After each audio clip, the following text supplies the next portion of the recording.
les icônes, je commence cette vidéo démaquillée parce que je vous fais une vidéo maquillage avec tous mes nouveaux produits. Bon, la plupart c'est des nouveaux produits, des nouveaux pinceaux, etc.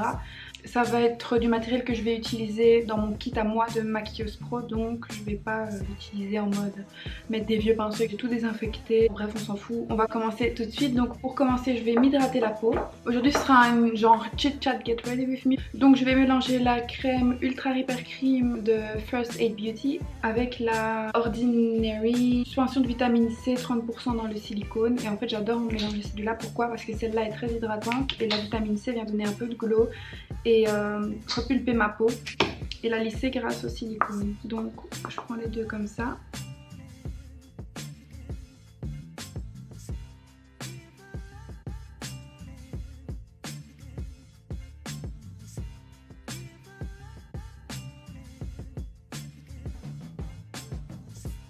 Voilà, le temps que ça pénètre, je viens mettre ma crème contour des yeux de chez Yves Rocher. Alors vous allez me dire, oh my god, elle utilise encore du Yves Rocher en 2018.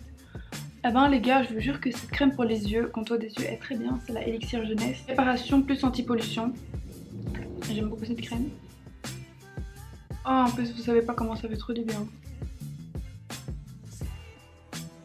Ensuite j'utilise ma Ilami Glow Radiance Booster. Donc en fait c'est pour vraiment vous donner du glow en dessous de votre fond de teint. C'est pas un primer, c'est vraiment une huile sèche. Ok, maintenant on va prendre mon primer et l'en appliquer. Je vais l'appliquer avec mon Sephora Pro Stippling Diffuseur Poudre 44. Donc c'est un duo fibre. J'applique ma nouvelle base que j'ai achetée hier chez Bobbi Brown. La base préférée de Jeffree Star, entre parenthèses. La base de maquillage vitaminé au beurre de karité, vitamine C et E. Et c'est comme ça, c'est magnifique de toute façon. Hyper bon, voilà, vous prenez ça, c'est assez, vous la réchauffez dans vos mains. Et en fait c'est vraiment sous forme de crème, mais c'est un primer qui va venir tenir votre fond de teint toute la journée, donc c'est trop bien.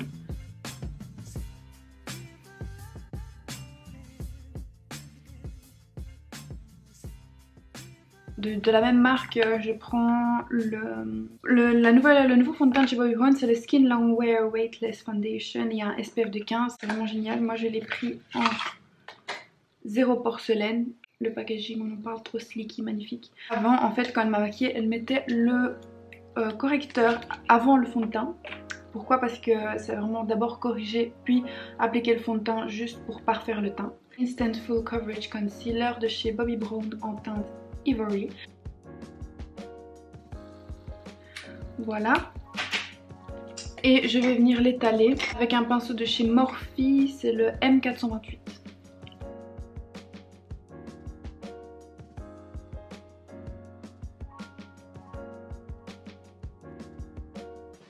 Le correcteur c'est vraiment pour corriger. La zone la plus importante c'est ici, c'est la petite, la cerne, la poche. Je pensais que j'allais pas aimer parce que c'est un tout nouveau pinceau que j'ai acheté sur Morphe, le site en ligne, et en fait je l'aime trop. C'est très important les filles, quand vous choisissez un correcteur dans les magasins, pensez bien à l'essayer pour voir si vous avez pas, les jours où vous n'avez pas envie de porter de fond de teint, voir s'il s'oxyde pas sur votre peau. Une roulette ici, Color Corrector Real de chez Primark. Je vais prendre la couleur verte qui est juste ici, la couleur verte juste là, et l'appliquer sur mes zones de rougeur. Mais surtout ne pas en mettre trop parce que quand vous mettez du correcteur vert sur le bouton, ça va créer un relief pendant que vous mettez votre fond de teint, donc travaillez-le bien et pas trop. Vous pouvez voir, un jour je vais faire une vidéo sur le color correcting. Aujourd'hui je vais pas vous la faire parce que j'ai pas le temps en fait. Maintenant je vais appliquer mon fond de teint. Et je vais enfin utiliser mon nouveau Morphe Y6, le préféré de Lauralie et de nombreuses youtubeuses comme je l'ai dit. Et alors j'ai oublié de vous dire à quel point, si vous cherchez un fond de teint lightweight, vraiment très léger, encore plus léger que le nouveau NARS Ultra Radiant, quelque chose comme ça, prenez celui-là. Il coûte 40 €, mais les filles, s'il vous plaît, prenez-le. Ok, j'ai compris, j'adore ce pinceau.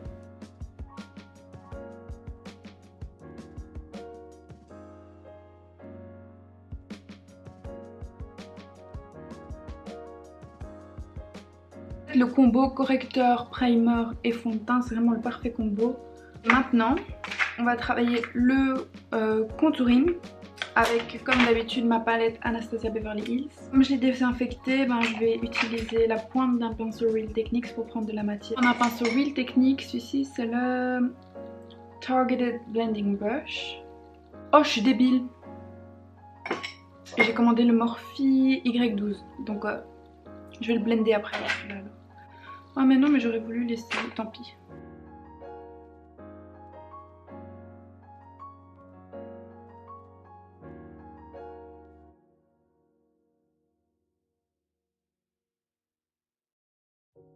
Pour l'estomper, je viens prendre le même mais en plus grand, c'est le Real Techniques Sculpting Brush.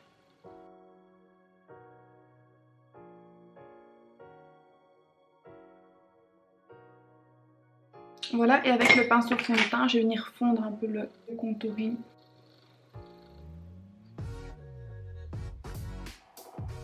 Comme je travaille beaucoup en crème aujourd'hui, je vais utiliser mon Yves Saint Laurent crème de blush en teinte magnon, c'est rien, 2 je pense. Toujours sur ma main. En fait, j'ai appris que quand tu travailles les matières sur ta main, t'en prends beaucoup moins de matière et t'as plus facile à les travailler. Et je vais l'estomper avec mon pinceau fond de teint.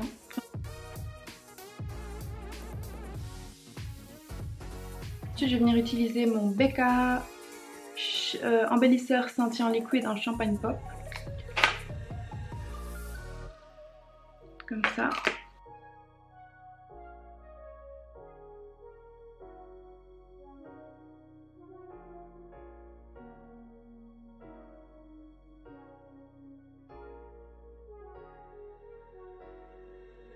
Je vais pas venir travailler avec la poudre aujourd'hui, tout simplement parce que j'ai envie de voir comment reste le fond de teint. Je vais faire mes sourcils et je reviens parce que c'est toujours la même chose.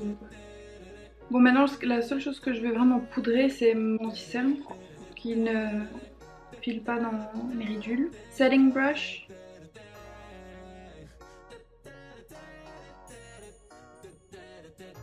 Pour les yeux, je vais mettre... Je vais faire quelque chose de très fort, j'ai juste envie de rester naturelle sur aussi parce que j'aime beaucoup à quoi ressemble mon teint pour l'instant. Donc je vais prendre la Naked, donc la plus basique du monde, et je vais prendre la couleur Naked. Donc, la couleur de transition, j'aime beaucoup cette couleur là. Comme d'hab, j'ai utilisé mon pinceau Real Techniques numéro 200.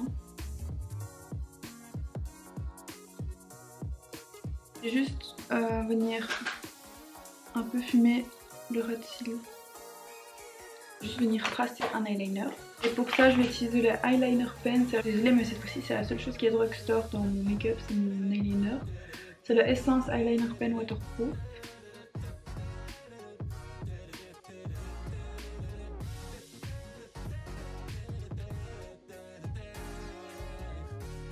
C'est un très bon eyeliner, j'adore ce eyeliner là de chez Essence, je le trouve vraiment top. Mascara, pour l'instant j'utilise vraiment tout le temps le même, c'est le MAC In Extreme Dimension Lashes je pense. Je pourrais appeler ça en fait mon maquillage quotidien, sauf que l'eyeliner il est un peu plus dramatique que celui que je fais tous les jours. Je suis amoureuse de ce fond de teint, j'ai jamais eu un fond de teint aussi léger et couvrant. So extra, mais je vais mettre mon Glow Kit Anastasia Beverly Hills Sun Deep et je vais mettre le Moonstone. Je sais, c'est l'highlight sous mon nez qui manque, les gars.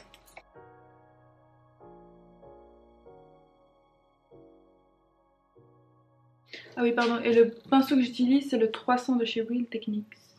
Pour l'highlight de mon nez, je viens prendre de la même palette, le Summer. Avec un pinceau de chez Real Techniques, encore une fois, c'est le Compact Fan Brush. Et j'adore l'utiliser pour l'highlight de mon nez parce que c'est la taille parfaite en fait. Et je prends la teinte Summer parce qu'elle est un peu plus froide et un peu plus berne, tu vois. Je vais venir aller tout droit comme ça.